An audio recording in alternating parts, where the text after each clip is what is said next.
game right here. They saw the dollar signs that was Caitlin Clark. Before ESPN, before Kathy, before the Indiana, before they thought that Caitlin Clark was her, Peacock said, oh, we got to captivate on this now. We got to capitalize on this now.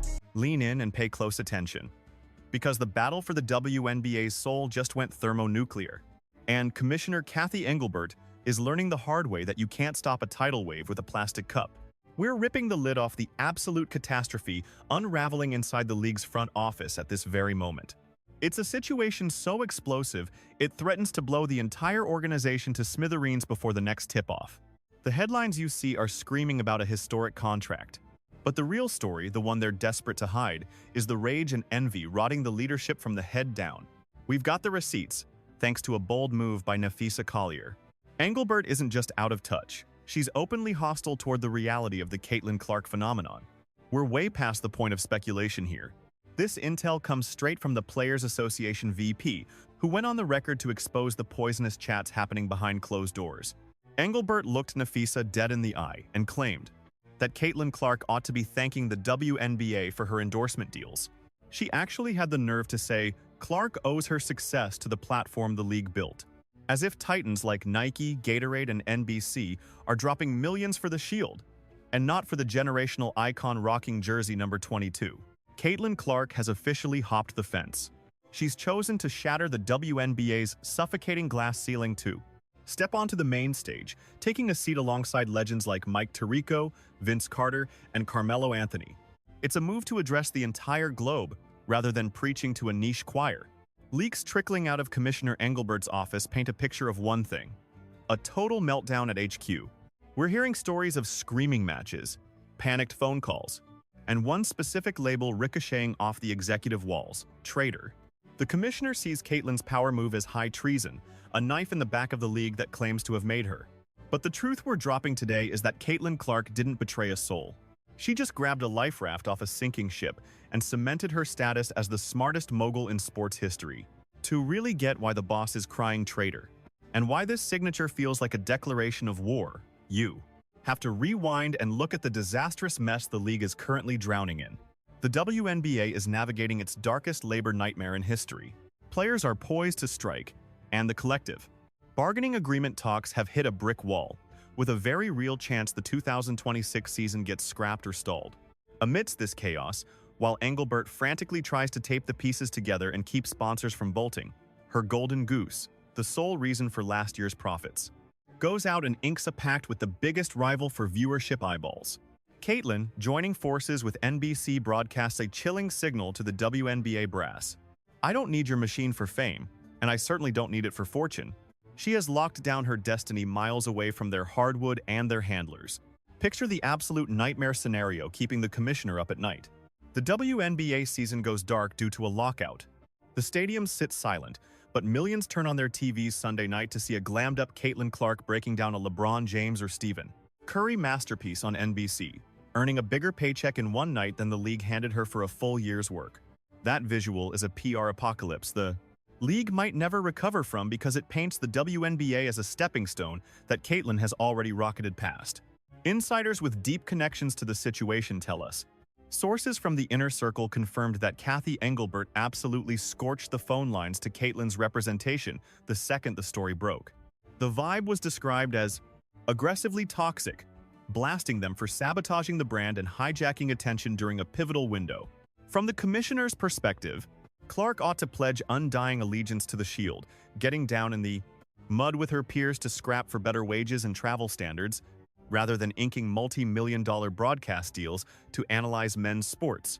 That label of traitor exposes the archaic philosophy gripping in the front office, a worldview where they believe they own the talent and hold the deed to their futures. Yet, what leadership misses and the critics ignore is that this pivot is the ultimate checkmate and the smartest safety net ever devised. Here is the statement she dropped to the press. I am beyond hyped to link up with the Basketball Night in America crew for the upcoming season. Carmelo, Vince, and Tracy are absolute icons of the sport, and Maria is a total pro.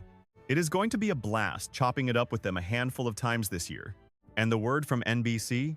Caitlin stands out as one of the most electric talents and prolific scorers in the game. We are thrilled to welcome Caitlyn alongside Hall of Famers like Melo and Vince.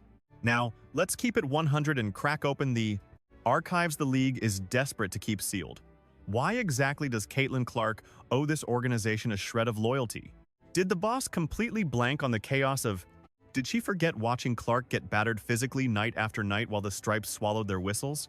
Has she forgotten how she stood by while veteran stars launched coordinated media hits, dismissing her as nothing but marketing fluff? Did she lose the memory of Caitlyn being frozen out of the Paris Olympic squad with weak excuses while the entire globe clamored to see her play? The association failed to shield her, and they certainly refused to embrace her. They attempted to ride her coattails to boost gate receipts, all while feeding her to the Sharks the second she stepped into the locker room.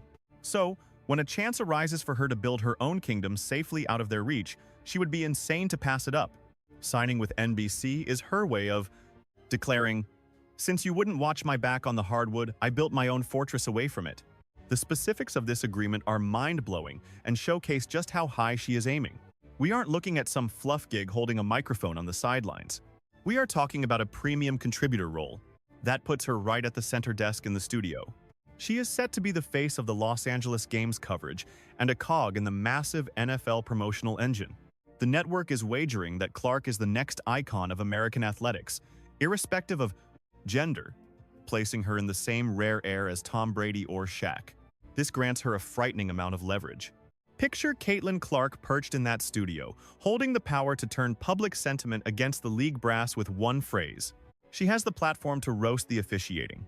She can put the salary structures on blast, and millions will tune in to hear it. That is the reason the commissioner is seething. She knows the reins have slipped from her hands.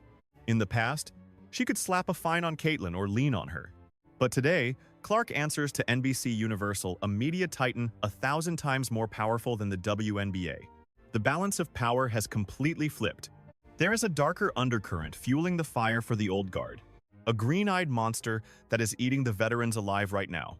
Legends like Diana Taurasi and Breanna Stewart grinded for decades just to sniff a tiny slice of this spotlight. Now they are forced to watch a fresh-faced rookie, with less than 2 seasons under her belt, snag the broadcasting golden ticket most pros only dream of getting when they hang up their jersey.